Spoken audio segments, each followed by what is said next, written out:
Hi, everybody.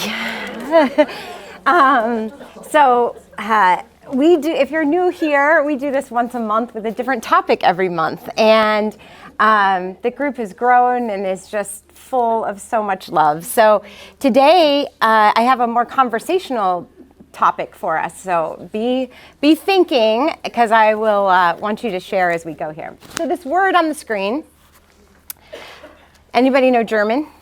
Oh, Kate, how do you say it? Losgelassenheit. Yes, losgelassenheit. You sounded just like Google when I did the pronunciation last night. Wait, do it one more time. Losgelassenheit. Losgelassenheit. Losgelassenheit. I was driving here practicing, but it didn't sound as good as you. Losgelassenheit. So this is a word that comes to us from the beautiful German language, but it is also used in dressage, which is an Olympic sport of horse riding. And I'm hoping this works. Let's see. I'll send it in a link. I'll have Kate and her team send it out with a link afterwards. But I was going to let you watch this horse dance. So in the Olympics, you might have seen, since we just had the Olympics in Paris, dressage is a very, very beautiful sport. Most people are European that ride it. There are some in the United States, but the high-end Olympians are usually from Europe. And dressage is a form of very specific horse training to make the horse prance, dance, move. The horse looks incredibly fluid when it's dancing. And this video happens to be, I was watching last night on YouTube. Remember that song? Make sure I say this right. Funk You Up. Remember that song? We're on video. Oh, we got a new ice maker, by the way. Last time I was talking about my husband's ice. It's not so bad. The cubes are smaller. So we splurged on ice that doesn't annoy Ginger. And it worked. So if you're watching the video, I still love you, Rothhaas. I kind of threw him under the bus last month. Okay, but so that song, Funk You Up, the horses are totally on beat, and it's such a fun YouTube video. So I will send it to you so you can watch it at home. But the idea of this word always intrigues me because it is a term in dressage that means your horse, you as a rider, got your horse to a point where they totally relaxed and now they can move. So if you're showing in the Olympics and everybody feels nervous before they come in and tight and tension, it's the rider's job to send the cues to the horse that we are safe and you can relax and now you can move fluidly. And to me, it is such an analogy of how I feel God relates to us, or God watches us be so tight and so tense and so worried about everything. And if we would just listen to our rider in the analogy and just let loose our grip a little bit, we're going to be okay. And I feel like God is the rider, we are the horse in this metaphor, and that if we could just trust and relax, then we're going to be okay. So that's where I wanted to start today, was this idea of this term that means loosen our grip a little bit, relax, let the tension go a little bit so that you can move fluidly in the world. The word, I looked up relax in Latin too, because I was like, where do these words come from? Relax is to loosen again. So lax is loose, again. So logically, that means we're supposed to be living loose. And so then the word relax is go back to that, right? Remember to loosen again, relax. So think about that word in your own life and where you could loosen, in the sense of, we use the word relax all the time. I want to relax. You should relax. You're stressed. You should relax.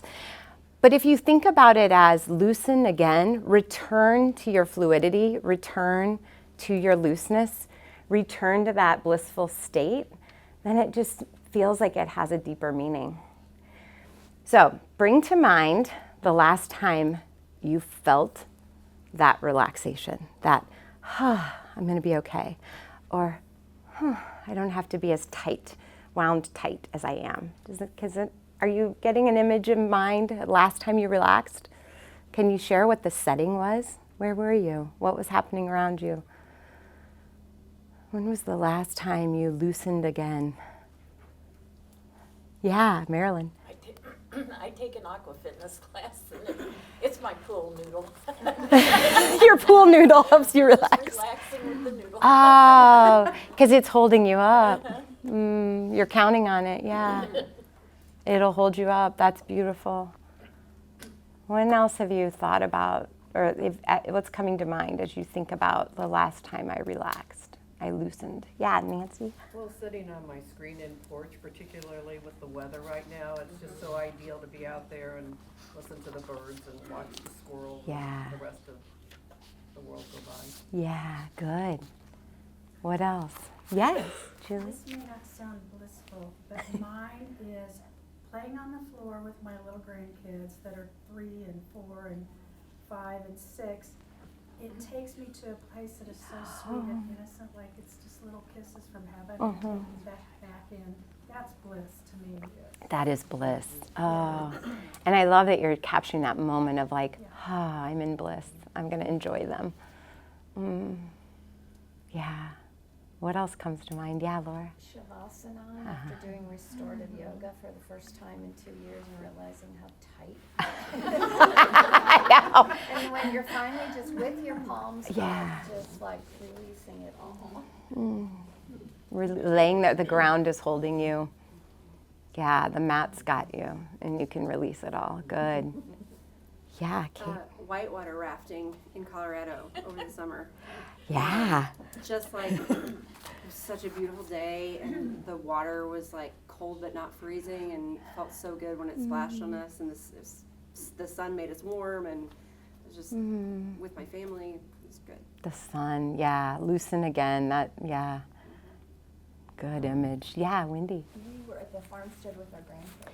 Yes. You know, all the animals, but we went on the hayride. And so it's just so quiet. And then it was the sound of the horses' hooves just clomping the rhythm. And you know, you're going through all the beautiful flowers and everything. And it was a whole, you know, these 2 huge animals pulling us, but it was so quiet. Oh, yeah, that's beautiful. And you could loosen. Yeah, Diane. When I'm stressed or, you know, in that kind of a mood, I need to get outside and work in the yard. Yeah. I mean, we do flower gardens and stuff like that, and when I get out there and I feel closer to God, and it just takes it away from me. Yes. Nature, Unless being it's too hot, outside. and then I stay in the house in the air conditioning. Good. Susan?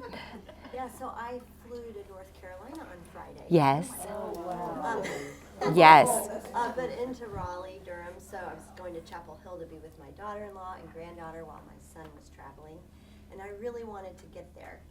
And I didn't know if I would be able to, I mean, I Right. had no idea. And so I think, you know, that moment when you're actually on the plane and wheels are up and everything's on time, running a little early, nobody's worried about anything, they're not warning you it's going to be bumpy, you just are. It was like, I've done it. Because Right, it I'm was- here. It wasn't a direct flight, so I had to get to, anyway. Yeah, that sense of kind of relief along with the relaxation. Yeah. I'm going to get there. Yeah. I get to do this thing I really want to do. Oh, that's awesome. I think planes can give us that if we can relax enough to enjoy that. There is like a closer to God, relaxing feeling. There's nothing I can do right now but sit in this chair.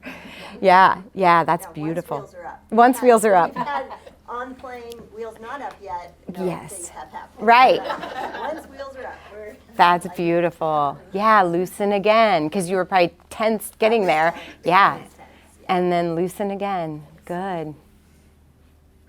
Yeah, what else comes to mind? Well, I was thinking this is Yes. a little different, but then hearing all the different ones. Just yesterday, I was trying to get to my therapy for my hip on 119th, which is closed. Oh, Yeah, yes. And so my Garmin was not helping me, and I was I don't usually get this stressed, but I was totally stressed out. And I stopped my car, and my angel drove up. So this man who's a guard, that was taking care, I was in a community. Yeah. So totally lost. Okay. He stopped and said, "Are you all right?" And I'm ready to say, "Yes, I'm fine," because I didn't know that he would know what my problem was. And he said, "Roll down your window." So he came over. Long story short, he put everything in my garment. He even called this company where I was supposed to be. And so I just thanked him. But when he walked away from me, he went, "You're going to be fine. I'm praying for you." Oh. He was an angel on earth. Yeah. I just sang out You're right. and it was Angel so on earth. wonderful. So that was yesterday, and that was very peaceful. Oh, that's beautiful, MJ. And what a beautiful thing if we could trust that the help will show up, right? But we think it's all on us to figure it all out. Yeah. And then if you pulled over and the help showed up, but it's hard to trust that it will happen. Yeah. Oh, that's And beautiful. he was listening to the Holy Spirit because he drove by and then just kind of came back and stopped. Oh, man, that's awesome. What a good story.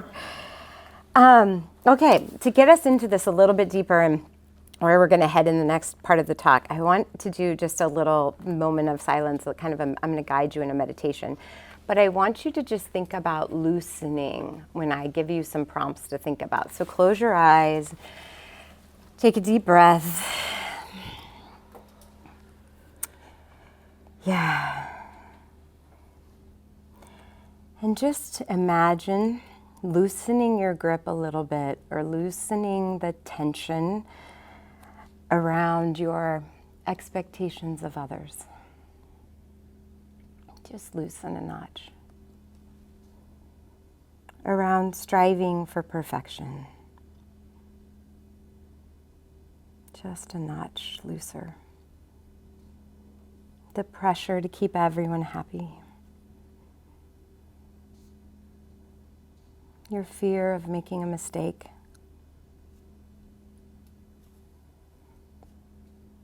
Your concerns about money.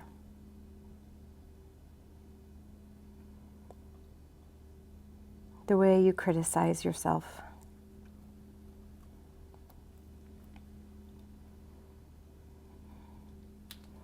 Your spiritual expectations. Just loosen the grip one notch. The way you punish yourself and other people too.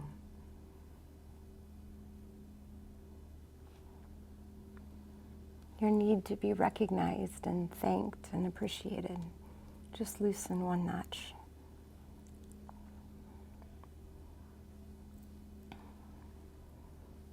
The need to feel like you're right.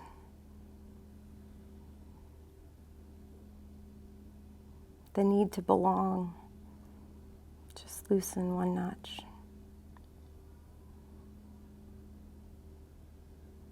The way you look at yourself in the mirror. Just soften. The tension you feel in your body.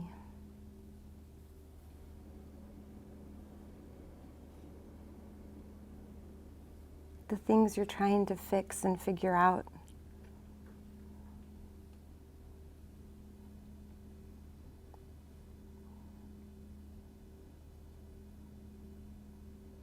The stuff you're so unsure of right now.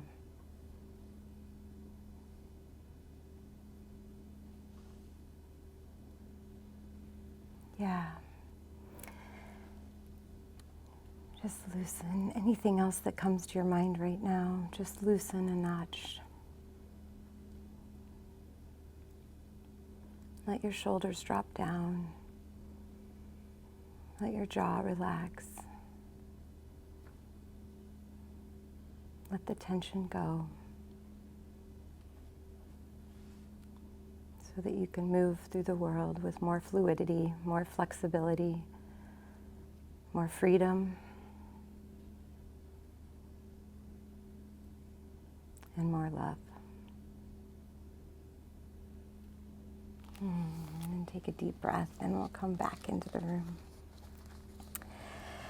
How did that feel? Did you loosen a notch?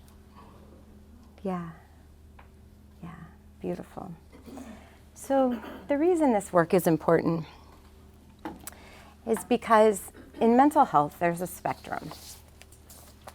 The spectrum ranges from rigidity, unhealth, to fluidity, health. So we can apply this in our own lives of when I'm rigid and it has to be this way, it usually doesn't go well for me, right? I try to control everything. I try to manipulate people. I try to get what I want. That would be an example of that rigidity end of the spectrum. Fluidity is I can allow things to unfold. I can adjust. I can open my mind. I can see a different perspective. I can listen to you without getting defensive. Right? That would be more fluidity. And what's interesting as a human in 2024 in the United States is that many of us in our political views, in our religious views, in our way we want to parent, we're on that spectrum more towards rigidity in many things right now that I observe in our population. And that is an indicator of mental unhealth.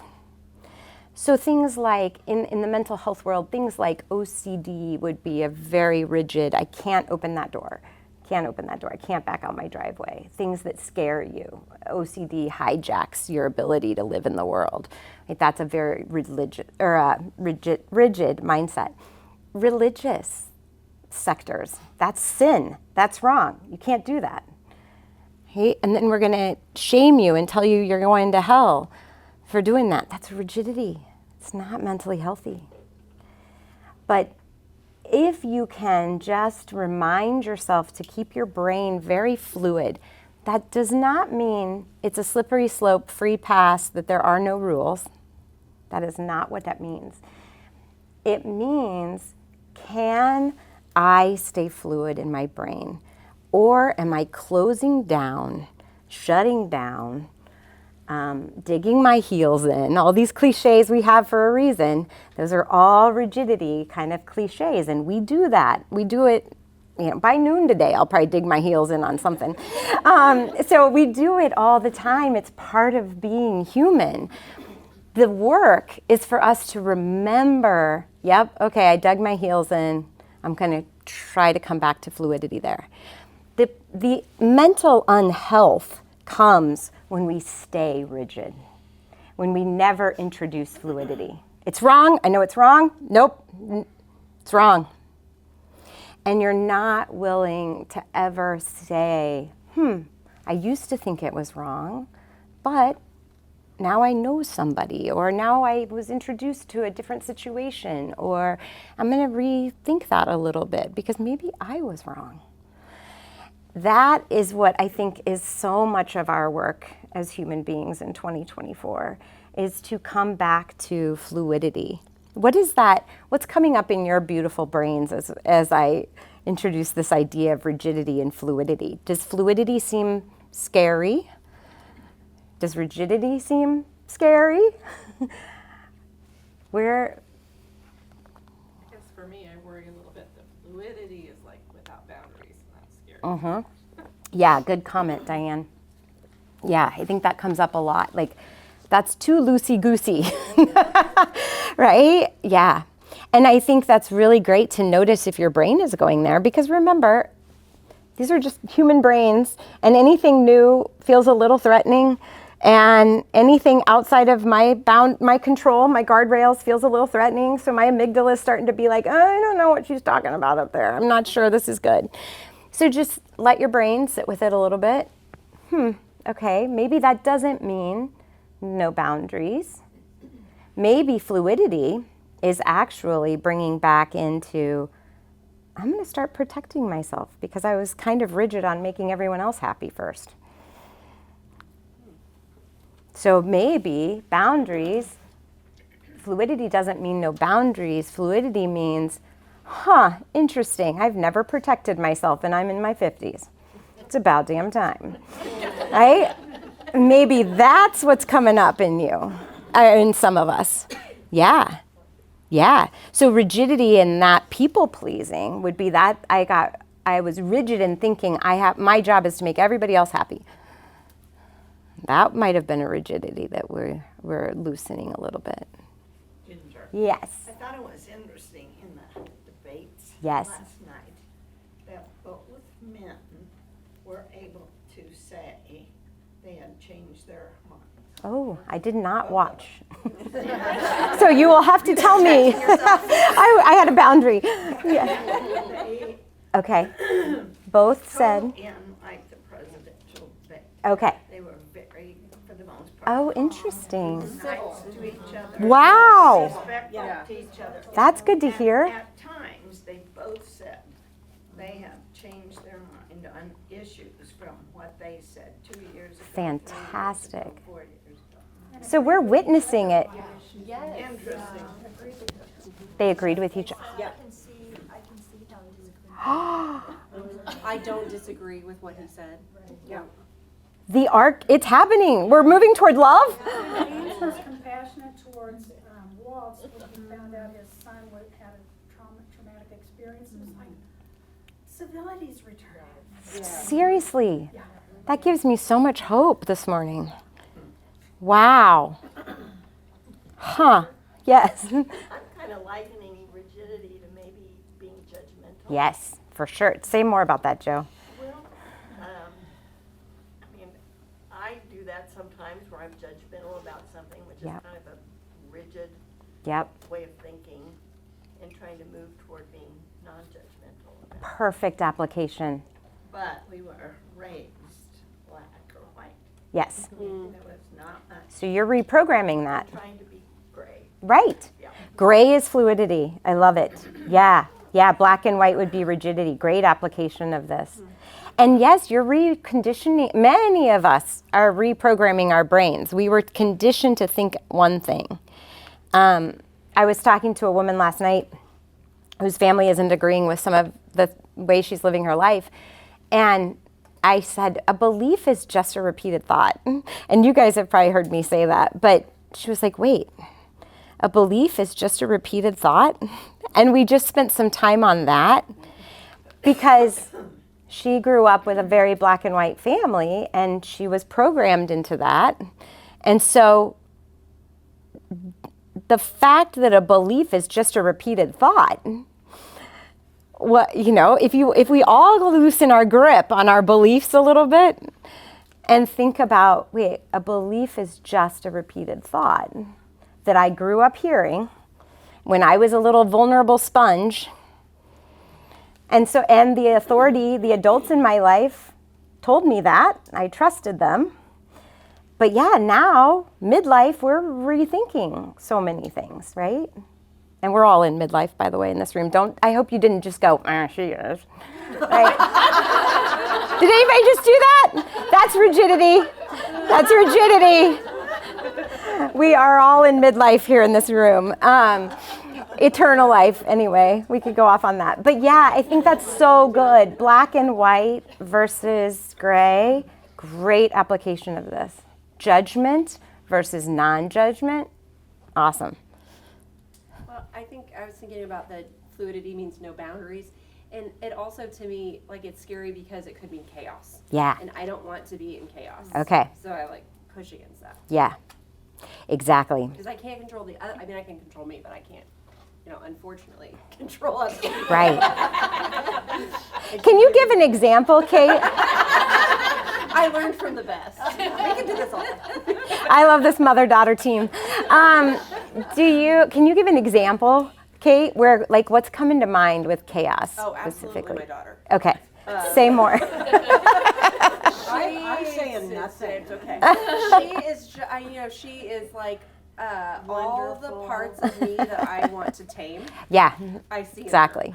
And so it is really hard to not want to tame and control her. And I mean, I do, but I try, but it doesn't work. Yeah. And so the thing that we've been working on for a couple of years is like, we can only control ourselves. Yeah. And I learned that as I tell her that. Yeah. And you're getting to such profound universal wisdom there of the part that frustrates me about her is the part I hate about myself. 100% of us. But I also love it. Like, that's the right? love, because I'm Exactly. like, Yes. oh, Go be big this and can awesome. serve you in great ways, but you got to figure out how to use it. I mean, she's only 10, right? But like, I really seriously wonder, do I have enough time to like help her, you know, become a functioning human being on her own? Exactly. And it doesn't seem like that's very much time left while she's in my house. I know. Well, you're doing a good job. Yes. And the self-compassion you learn for these amazing parts of yourself help you love those parts of her too. And you're doing that. And that's profound work. Profound work. Yeah, Brooke. I was thinking like oftentimes when you're talking about something like this, I see it kind of visually. Yeah. So I'm seeing the rigidity as like a period. Yeah. And then the fluidity as a question mark. Good. So it makes me think a That's lot good. about like Brene Brown's work of just leading with curiosity. Yeah, So perfect. for every time we feel judgmental, to have to ask that person 3 questions. Perfect. Something that will open us to the gray. Oh, I love it. Yeah, period versus question mark. That is awesome. And curiosity being fluidity. Absolutely. So good. Yeah. So part of the challenge with all of this is that we are just holding on tight out of fear for so many things, to our people, to our stuff, to our identities, to our expectations. I want you to be thinking about what else could be on this list. But the idea that Jesus says to Mary Magdalene when he appears after his resurrection, don't cling to me, right? And that came to mind last night as I was working on this of like, that's an interesting one. And there are so many things of like, you are not of this world. And I was making notes while I was driving. Don't tell my mom. Yeah. Don't cling to earthly treasures. Let go of the distractions. Don't look back. Focus on the eternal, not the temporal, right? Those are all teachings on this that we love to quote and sermonize, but do we really understand what the depth of that is? In Buddhism, non-attachment is a core teaching that attachment causes suffering. And if you think about that, at first I was like, I don't want to detach from all my people and all my goals and on my identity. And yet the more I look at it, my only suffering is when my people aren't doing what I want them to do, or they're disregarding me, or maybe I am overly attached. When I don't get recognition or whatever it is. Maybe I'm over-attached to this identity that I want. When a child leaves for college, maybe I was over-attached to the identity of being a mother, and now like imagining you're thriving without me? Wait, I thought I was the secret to your success. You're enjoying life and you're never calling me? Wait, how can this be? So yeah, that would be an over-attachment to that identity that, I'm a mother and I'm still his mother, but I had to look at that. Those are forced detachments a little bit, right? Those are forced, taking a child kindergarten, same thing. Yeah, I'm launching them out into the world. Yeah. So this can be really helpful because if you look at the places where you suffer in life, and do this for me if anybody's willing to share, where I'm suffering right now or where I have a challenge right now, is it correlated to an attachment? An attachment to the outcome, an attachment to the person, an attachment to your vision, your expectation. your relationship, your, like yesterday I was talking to somebody who's cleaning out their parents' house with their siblings and they're fighting over everything, right? Attachment to their stuff, attachment to the memories, attachment to the thought that I'm a bad daughter if I get rid of this thing. Hey, what's coming up for you guys? Where you have challenges, could you visit or explore attachment? Yeah. Zones. Yeah. Yeah. Say, I'm considering moving to Massachusetts. yes. And Oh, losing Patty. all this. Yeah, But gaining grandbabies. that's right. Oh, Scary. yeah. Yeah. Really scary. So Yeah. if you will move with me. Yeah. Sure. Yeah, let's do it. Seriously, this is, and it's just like terrifying because I know I won't find this. Yeah. I'm pretty sure I won't find this there. So it's a whole different ballgame. Yeah. But what if you do? Yeah. Did you say that, Gina? Yeah. What if you do? What if it's fantastic? Yeah. Exactly, Anna. Very cool. Yeah, yeah. Yeah. And you can take us with you on video, take us with you on video, and the Zoom Compassion Fix group. I've got all kinds of solutions. Yes, Patty. Comfort zone. Yeah. Like, this is something that took a long time to find. Yeah, right. That's right. Yes. And maybe because you found it, you know how to do it again faster. You helped build it. Yeah. I mean, Yeah. you're a part of this community in a big way, and especially with PW. So I understand that. Yeah. You'd want to it'd be hard to leave it. Yeah. That's why you're all coming with me. Yeah. Part-time. Yeah. It's so great. It's things like that, Patty, and I wrote on this in my book. I don't know where it is, but it's the path of least regret. So when you have a decision like that, which is the path of least regret? That just jumped out to me when you said grandchildren, and yeah. I will say, I moved from the other coast to here. Yes, Stephanie.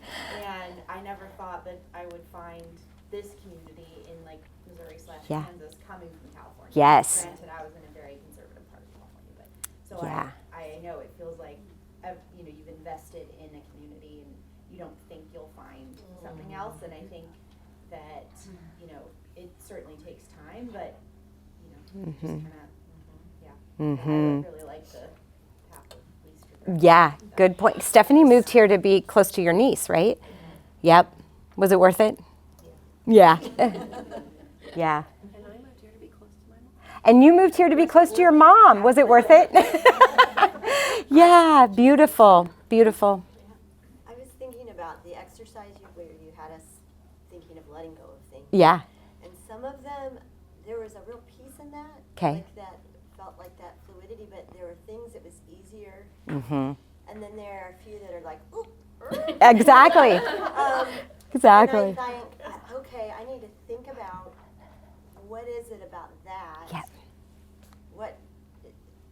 What does it do with the messages I have about who I am? That's right. Or like explore a little bit more about why that was harder to Perfect. loosen than others that were kind of easy. Oh yeah, I can loosen that.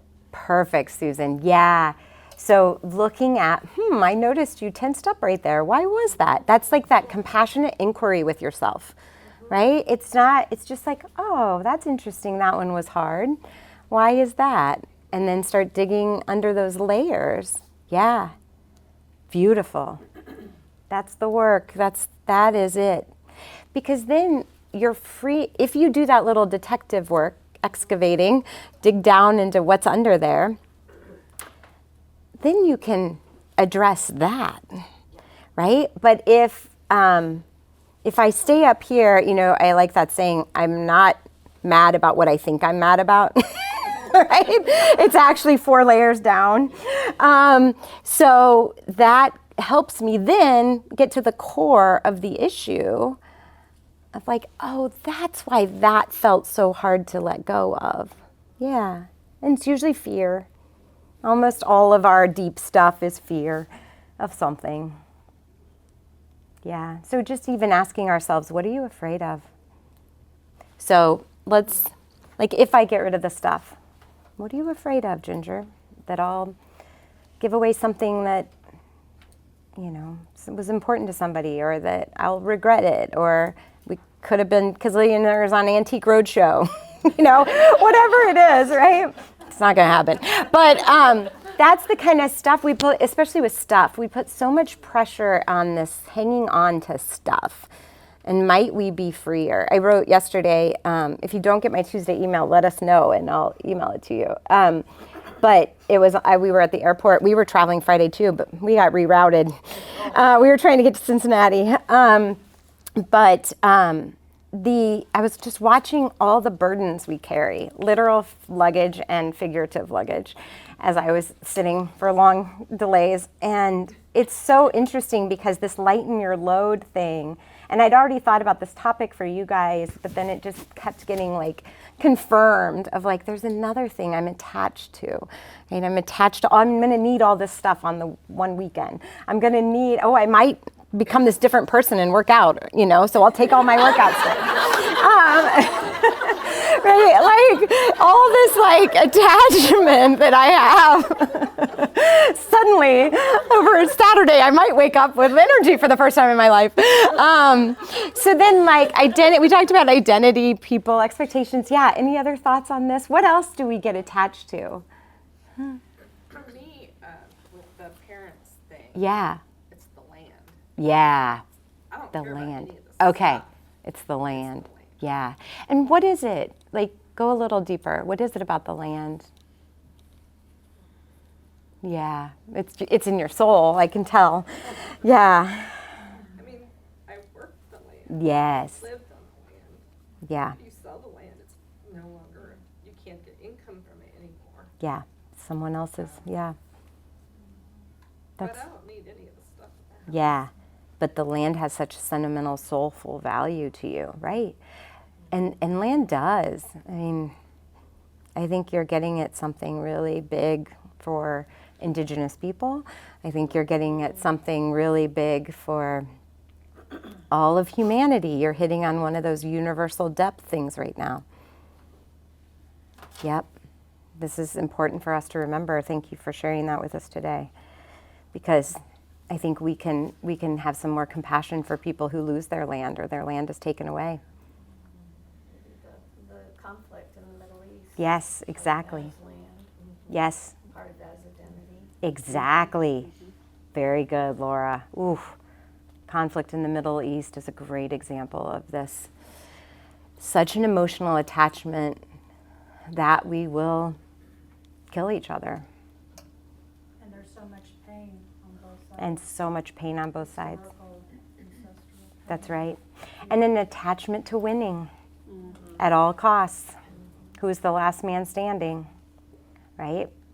These are really good things for us just to keep this in mind. I mean, the goal of these coffees and conversations is one, we get to share each other's wisdom and hear these beautiful things in your hearts and your souls. Also, just to give us something to think about all month. And, you know, carry this with you and keep cooking on it and see if you can just loosen, if it's true that the root of our suffering is our attachments. It's a very interesting thing to start to explore. I mean, people with disabilities, you know, I've worked with people who had to embrace a cane and then a walker and then a wheelchair, and they fought it with every cell in their body. I do not want to be dependent on this next device. Right? But that was an attachment to a vision they had at this age that I would be able to do all of these things. So it's the suffering is coming from the attachment to this thing you had at this age. I should be able to do this. It's the attachment to the belief or the vision of your life. Yeah. So.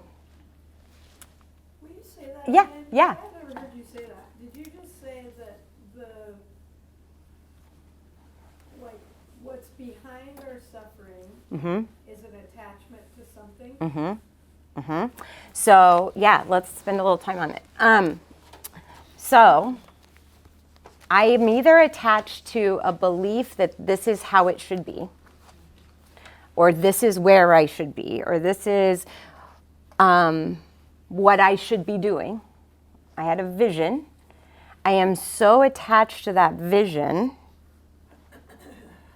that now I'm throwing a tantrum and ruining all my relationships and going into self-criticism because that's not happening.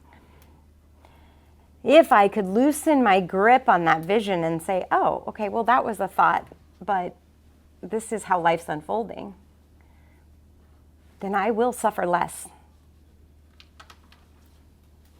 If you can't, we just finished a book study on The Untethered Soul by Michael Singer in our online Compassion Fix community, which any of you can be part of.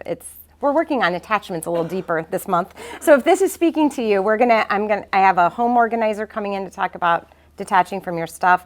I have Jenna Hyatt, one of our coaches, who just did a really good class on attachment theory with people.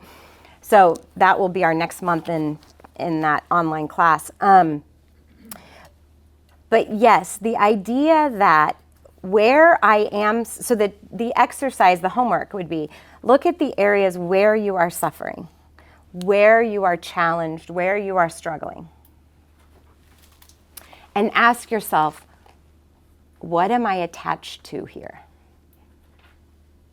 What am I not letting go of? What am I, and I do think, Brooke, a lot of it is my vision, my expectation for how this would go. Some of you have lost children. Right? You had a vision that this child would be with me. I would die first. That was my expectation. Right? So allowing the story to be different than I have always seen it is nearly impossible as a mother. But I can't bring that person back as much as I would in a second. So then the question becomes, am I causing my own additional suffering on top of my grief because I just keep saying it shouldn't be this way? It shouldn't be this way. But there is nothing I can do to change that. So then we are creating, the Buddhists have the first arrow is the pain of the loss. The many arrows after that, the second arrow and beyond, are really what I'm doing to myself.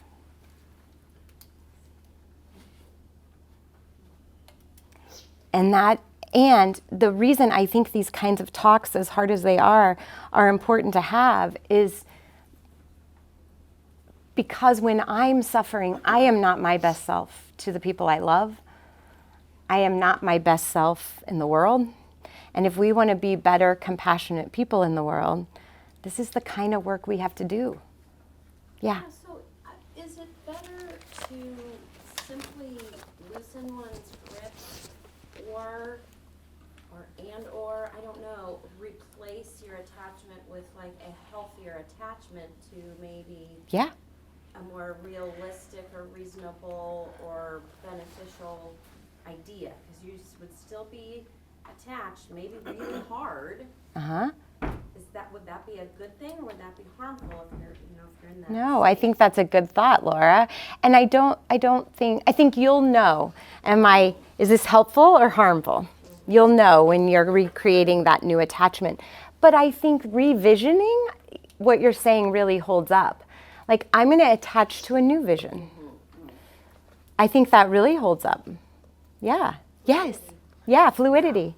I like that, attaching to a new vision. My kids are 21, 23, and 25, and so one of them had, a few months ago, had a breakup, and life was not going, they weren't quite where they thought they would be, and friends are coupling up, getting engaged. Yes. So their expectations of this is how my life is going to look had changed, and they were kind of stuck. Yep.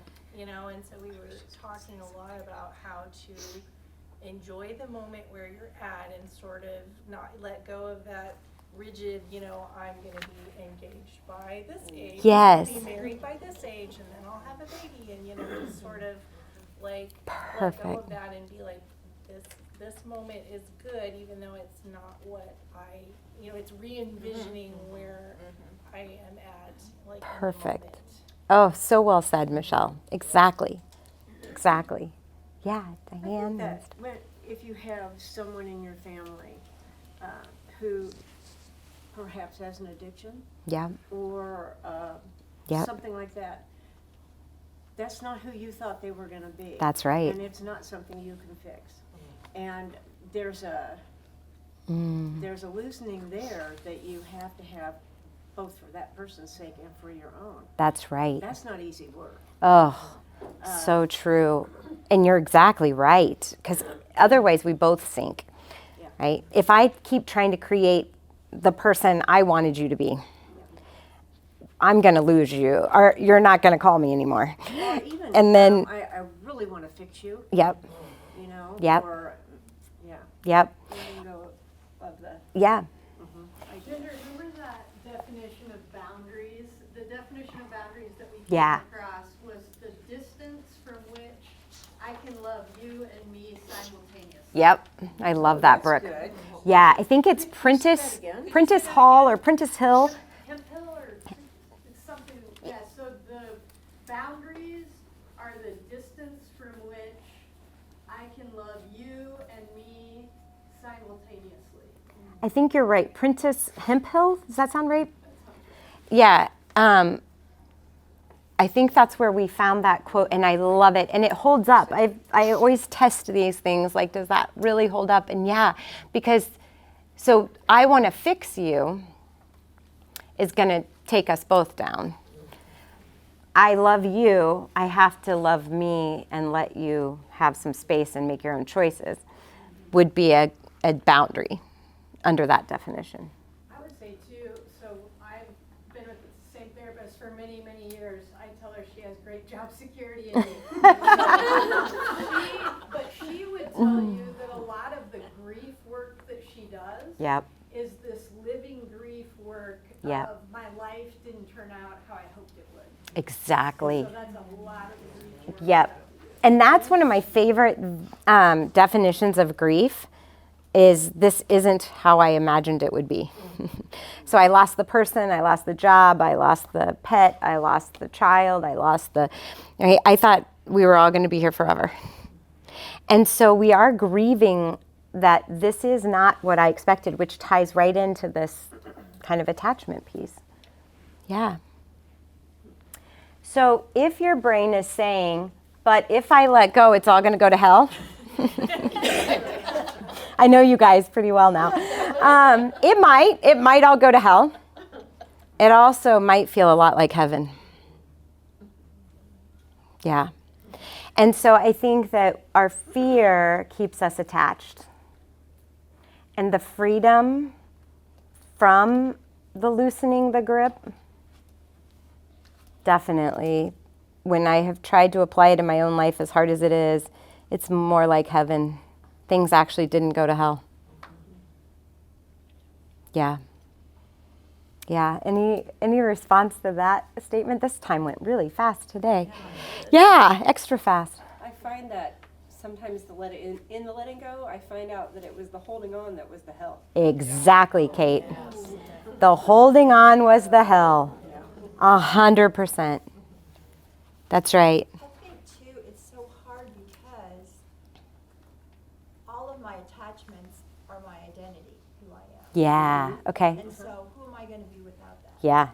So that's the scary part. Like, Yeah. this is all I've known. Mm-hmm. And so if I let go of that, it's a scary place to be. Yeah, and that requires the self-trust, right? The foundation of self-trust of, I don't know who I'm going to be, but I will figure it out. Or can it be a joy to reinvent myself? And it could totally be a joy to reinvent yourself. Yep. Yeah, so fear and excitement, I'm going to get this quote wrong and I can't remember my citation on it, but fear and excitement on a cellular level are the same energy, right? So on a cellular level, fear and excitement are the same. Do I go scared or do I go excited? But in my body, if I go fear, that's a lot more toxic than excitement. And excitement gains energy, fear dispels, dampens energy. So, because you just did that, like we had fear of who am I or excitement of who am I. Wait a minute, I get to define that? Exactly, that was a good example. Skited. Glennon Doyle says skited. Her little girl came up with that. I'm scared and excited.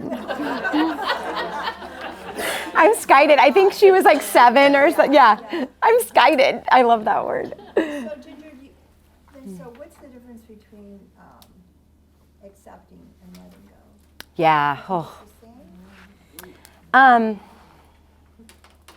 So accepting would be this is right here, right now, what's happening.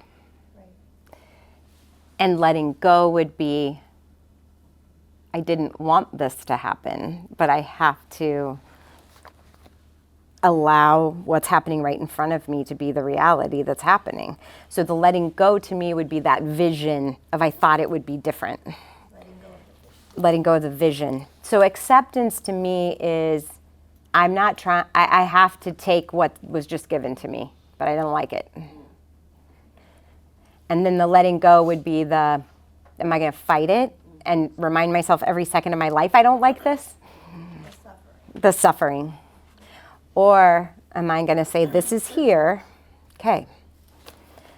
I don't want to fight it every second of my life. That's the letting go. I think. I'm brainstorming with you.